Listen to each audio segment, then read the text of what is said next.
اللہ کا غصہ ٹھنڈا کرنے والی تسبیح پورے دن میں ایک مرتبہ ضرور پڑھیں۔ پورا دن اللہ کی رحمت بارش کے قطروں کی طرح برسے گی۔ دنیا کے ہر کونے میں ہر انسان کسی نہ کسی پریشانی، تنگی یا دکھ میں گزر رہا ہے۔ کوئی مال کی تنگی میں ہے، کوئی رشتوں کی الجھن میں، کوئی صحت کے مسائل میں اور کوئی دل کی بے چینی میں۔ انسان جب ہر دروازے پر دستک دے کر مایوس ہو جاتا ہے تو ایک در ہے جو کبھی بند نہیں ہوتا، اللہ کا در۔ وہ رب جو اپنی رحمت کو اپنے غضب پر غالب رکھتا ہے، وہ رب جو اپنے بندے کی صرف ایک آہ پر اپنا قہر واپس کھینچ لیتا ہے۔ اللہ رب العزت کے صفاتی ناموں میں سے ایک نام الرحمن ہے، یعنی نہایت مہربان۔ اسی طرح الغفور اور الحلیم بھی اس کی رحمت اور بردباری کو ظاہر کرتے ہیں، لیکن ہمیں یہ بھی یاد رکھنا چاہیے کہ اللہ جبار و قہار اور منتقم بھی ہے۔ جب بندہ حد سے تجاوز کرتا ہے، ظلم کرتا ہے، گناہوں کی دلدل میں اتر جاتا ہے تو کبھی کبھی رب کائنات غضبناک بھی ہو جاتا ہے، لیکن اللہ تعالیٰ نے اپنے غضب کو ٹھنڈا کرنے کے لیے اپنے کلام میں ایسے راز چھپا دیے ہیں جن کو ہم تسبیحات کہتے ہیں۔ یہ وہ الفاظ ہیں جنہیں پڑھ کر نہ صرف بندے کے گناہ معاف ہو جاتے ہیں بلکہ اللہ کا غضب ٹھنڈا ہو جاتا ہے اور اس کی رحمت بارش کے قطروں کی طرح برسنے لگتی ہے۔ رسول اللہ صلی اللہ علیہ وسلم کا فرمان ہے، جب بندہ اللہ کا ذکر کرتا ہے تو اللہ کی رحمت اس پر چھا جاتی ہے، فرشتے اس کے لیے دعائیں کرتے ہیں اور اللہ کی ناراضی دور ہو جاتی ہے۔ ایک ایسی ہی تسبیح جس کا ذکر احادیث میں آیا ہے وہ ہے سبحان اللہ و بحمدہ، سبحان اللہ العظیم۔ یہ دو جملے اللہ کے وہ کلمات ہیں جو اس کے سب سے پسندیدہ الفاظ میں سے ہیں۔ ان کلمات کی عظمت کا اندازہ اس بات سے لگایا جاتا ہے کہ نبی کریم صلی اللہ علیہ وسلم نے فرمایا کہ یہ دونوں کلمات اللہ کو بہت محبوب ہیں، زبان پر ہلکے، میزان میں بھاری اور اللہ کے نزدیک محبوب ہیں۔ یہ تسبیح نہ صرف بندے کے گناہوں کو مٹا دیتی ہے بلکہ اللہ کے غصے کو بھی ٹھنڈا کرتی ہے۔ حدیث شریف میں آیا ہے کہ جس نے دن میں ایک مرتبہ سبحان اللہ و بحمدہ 100 مرتبہ پڑھا، اس کے تمام گناہ معاف کر دیے جاتے ہیں، خواہ وہ سمندر کی جھاگ کے برابر کیوں نہ ہو۔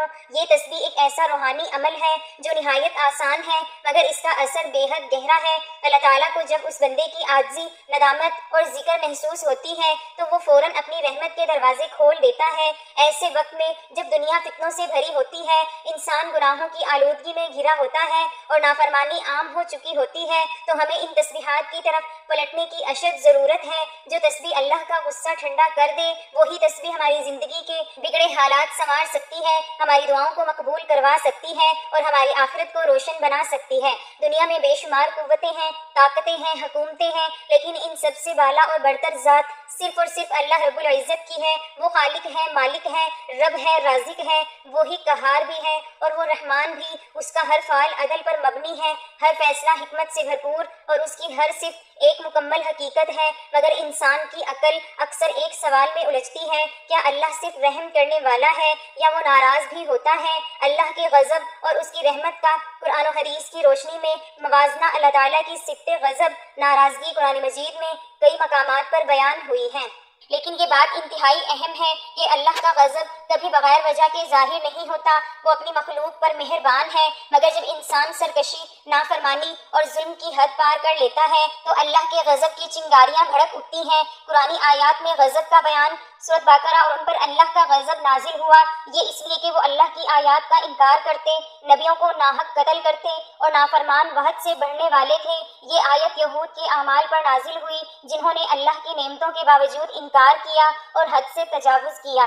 سورۃ مائدہ، تم ان میں سے بہتوں کو دیکھو گے کہ وہ کافروں سے دوستی کرتے ہیں، یقیناً وہ جو کچھ کرتے ہیں وہ برا ہے، جس پر اللہ کا غضب نازل ہوتا ہے اور وہ ہمیشہ کے لیے عذاب میں رہیں گے۔ سورۃ فتح، اور ان پر اللہ کا غضب ہے اور اس نے ان پر لعنت کی اور ان کے لیے جہنم تیار کی اور وہ کیا ہی برا ٹھکانہ ہے۔ یہ تمام آیات اس حقیقت کو واضح کرتی ہیں کہ اللہ تعالیٰ کا غضب ناحق نہیں ہوتا بلکہ کفر، ظلم، نفاق اور اللہ رسول کی نافرمانی کے بعد ظاہر ہوتا ہے۔ اللہ کی رحمت ہر چیز پر غالب۔ جہاں قرآن میں اللہ کے غضب کا ذکر ہے وہاں اس کی رحمت کا بھی بیان کئی گنا زیادہ موجود ہے۔ اللہ کی رحمت اس کے غضب سے زیادہ ہے۔ نبی کریم صلی اللہ علیہ وسلم نے فرمایا کہ اللہ تعالیٰ نے رحمت کو 100 حصوں میں تقسیم کیا، ایک حصہ دنیا میں رکھا جس سے مخلوق ایک دوسرے پر رحم کرتی ہے، باقی 99 حصے اس نے اپنے لیے محفوظ رکھے ہیں قیامت کے دن کے لیے۔ قرآن میں اللہ کی رحمت سورۃ اعراف، میری رحمت ہر چیز پر وسیع ہے، یہ وہ آیت ہے جو اللہ کے اس فرمان کو بیان کرتی ہے کہ وہ اپنے بندوں پر رحم کرنے والا ہے چاہے وہ کتنے ہی گناہگار کیوں نہ ہوں۔ سورۃ زمر کہہ دو اے میرے بندو جنہوں نے اپنی جانوں پر زیادتی کی اللہ کی رحمت سے نا امید نہ ہو، بے شک اللہ سارے گناہ معاف کر دیتا ہے۔ یہ آیت ان سب گناہ گاروں کے لیے امید کی کرن ہے جو توبہ کے دروازے پر آنا چاہتے ہیں۔ سورۃ نحل اگر تم اللہ کی نعمتوں کو گننے لگو تو ان کو شمار نہ کر سکو گے، یہ اس کی رحمت کی وسعت کا اظہار ہے جو ہر لمحہ ہمارے ارد گرد ہے۔ رسول اللہ صلی اللہ علیہ وسلم سے ایک حدیث قدسی روایت ہے، میری رحمت میرے غضب پر غالب آ چکی ہے۔ یہ حدیث نہایت اہم ہے کیونکہ اس میں اللہ تعالیٰ خود اپنی صفت رحمت کی برتری کا اعلان فرما رہا ہے۔ یہ اعلان ہمیں مایوسی سے نکالتا ہے اور توبہ کی امید دلاتا ہے۔ ناظرین، انسان جب ذکر الہی سے دور ہو جاتا ہے تو اس کی زندگی میں بے برکتی، بے چینی اور مصیبتیں بڑھنے لگتی ہیں۔ اللہ کی ناراضگی صرف گناہوں سے نہیں بلکہ غفلت سے بھی ظاہر ہوتی ہے، اور یہی وہ مقام ہے جہاں تسبیح کا کمال سامنے آتا ہے۔ اللہ تعالیٰ خود قرآن میں فرماتا ہے وَسَبِّحُوهُ بُكْرَةً وَأَصِيلًا، اور اللہ کی تسبیح کرو صبح و شام۔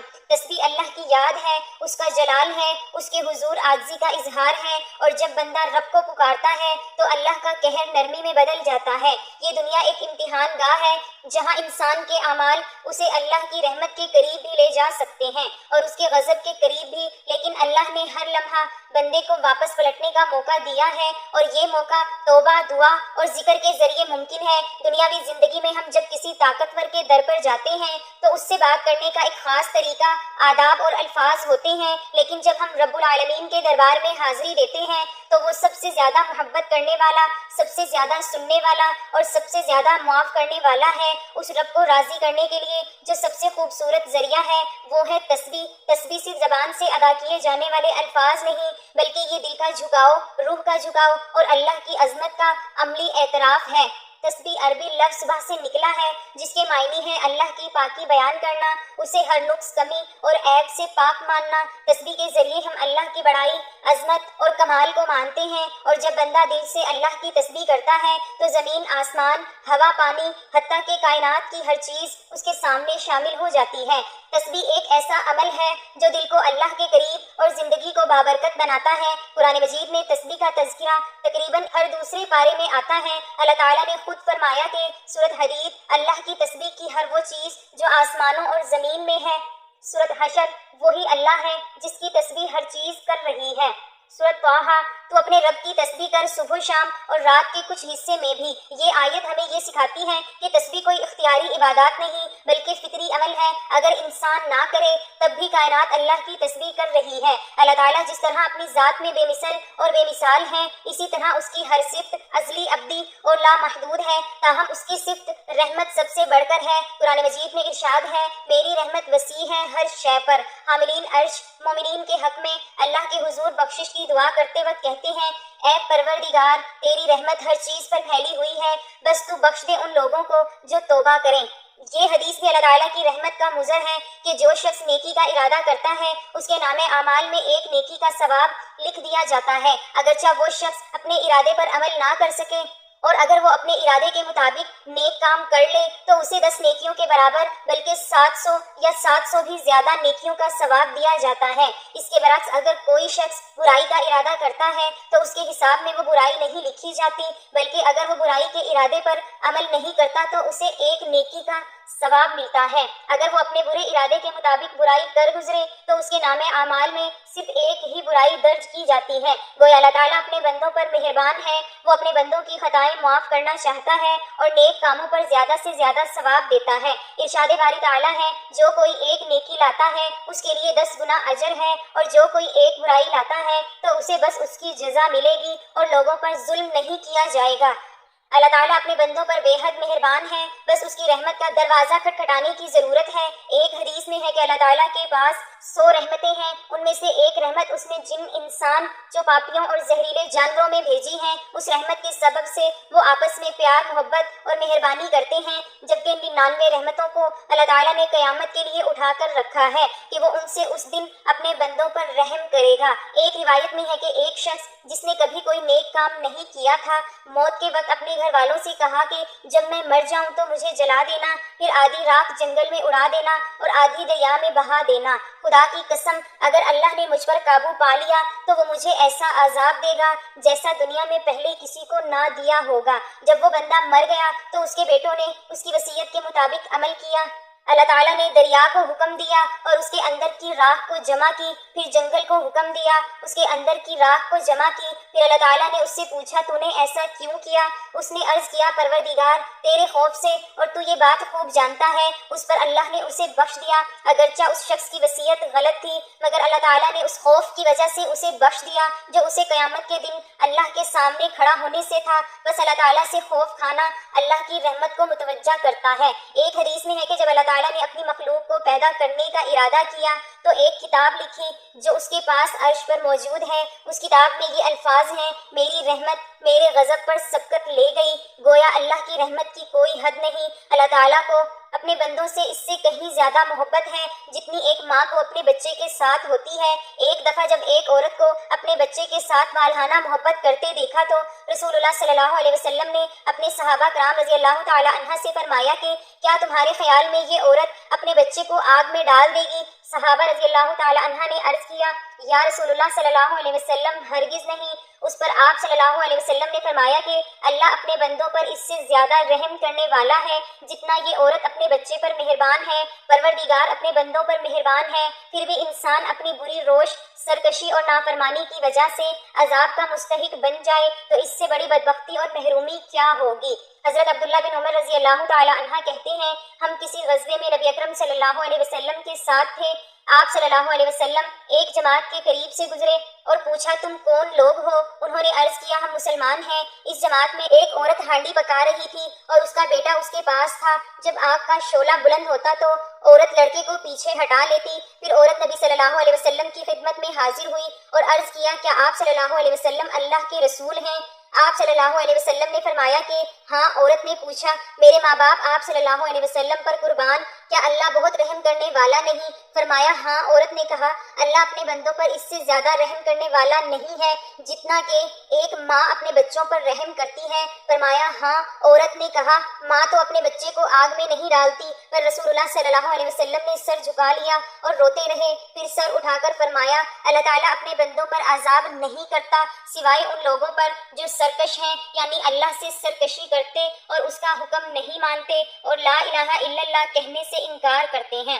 جن احادیث میں اللہ تعالیٰ کی بے پایہ رحمت اور مغفرت کا مطلق ذکر ہے وہاں یہ حقیقت ہے کہ اللہ کے ساتھ شرک کرنا وہ گناہ ہے جس کے متعلق اللہ تعالیٰ نے قرآن مجید میں ایک سے زائد مقامات پر دو ٹوک انداز میں فرما دیا ہے کہ شرک اللہ کے نزدیک ناقابل بخشش گناہ ہے۔ بس کسی انسان کا اللہ تعالیٰ کے بے پایہ رحمت اور بخشش کے باوجود اللہ تعالیٰ کے عذاب کا مستحق ہو جانا بھی عین ممکن ہے۔ معلوم ہوا کہ اللہ تعالیٰ کی بے پایہ رحمت اور مغفرت کا امیدوار ہونے کے لیے لازمی ہے کہ بندہ اپنے آپ کو نیک اعمال اور توبہ استغفار کے ذریعے اس کا اہل بنانے کی کوشش کرے، اللہ تعالیٰ کے احکام کو مانے، حقوق اللہ اور حقوق العباد کی ادائیگی کی کوشش کرے، اللہ کے غضب کو دعوت دینے والے کام نہ کرے، استغفار کو اپنا شعار بنائے، شرکیہ امور سے سخت اجتناب کرے کیونکہ شرک بندے کو اللہ کی بے پایہ رحمت سے محروم کر دیتا ہے۔ قرآن مجید میں ارشاد ہے بے شک جس نے شریک ٹھہرایا اللہ کا بس حرام کی اللہ نے اس پر جنت اور اس کا ٹھکانہ دوزخ ہے۔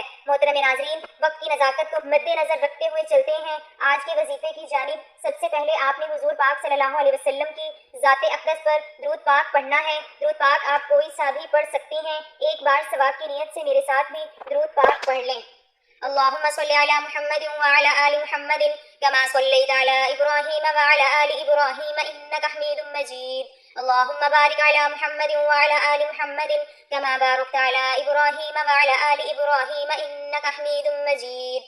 درود پاک پڑھنے کے بعد آپ نے ایک تسبیح سبحان اللہ و بحمدہ سبحان اللہ العظیم کی پڑھنی ہے۔ اس کے بعد آپ نے ایک تسبیح استغفر اللہ ربی من کل ذنب و اتوب الیہ کی پڑھنی ہے۔ اس کے بعد آپ نے 3 مرتبہ سورۃ اخلاص پڑھنی ہے۔ بسم اللہ الرحمن الرحیم قل هو اللہ احد اللہ الصمد لم یلد ولم یولد ولم یکن لہ کفوا احد 3 مرتبہ سورۃ اخلاص پڑھنے کے بعد آپ نے آخر میں دوبارہ درود پاک پڑھنا ہے جو شروع میں پڑھا تھا۔ ہر روز 1 مرتبہ یہ تسبیح پڑھنا شروع کریں۔ اللہ کے غضب سے امان، دل کو سکون، زندگی میں برکت اور آخرت میں نجات کا ذریعہ بن جائے گی انشاءاللہ۔ آخر میں میری اللہ تعالیٰ سے دعا ہے کہ اللہ تعالیٰ ہم سب کو نیک اعمال کرنے کی توفیق عطا فرمائے۔ اللہ تعالیٰ نیکی کی بات کو سننے، سمجھنے اور اس پر عمل کرنے کی طاقت اور توفیق دے۔ میرا سنانا اور آپ کا سننا اپنی پاک بارگاہ الہی میں قبول و منظور فرمائے۔ جو مانگا مقدر فرمائے، جو نہیں مانگ سکے بن مانگے عطا فرمائے، آمین۔ ناظرین، آپ سے گزارش ہے کہ اپنے رزق میں برکت، وسعت اور کشادگی کے لیے اللہ تعالیٰ کے 99 ناموں میں سے کوئی ایک نام لکھ کر کمنٹ سیکشن میں ضرور شیئر کریں۔ اللہ تعالیٰ ہم سب کا حامی و ناصر ہو، آمین۔ جزاک اللہ۔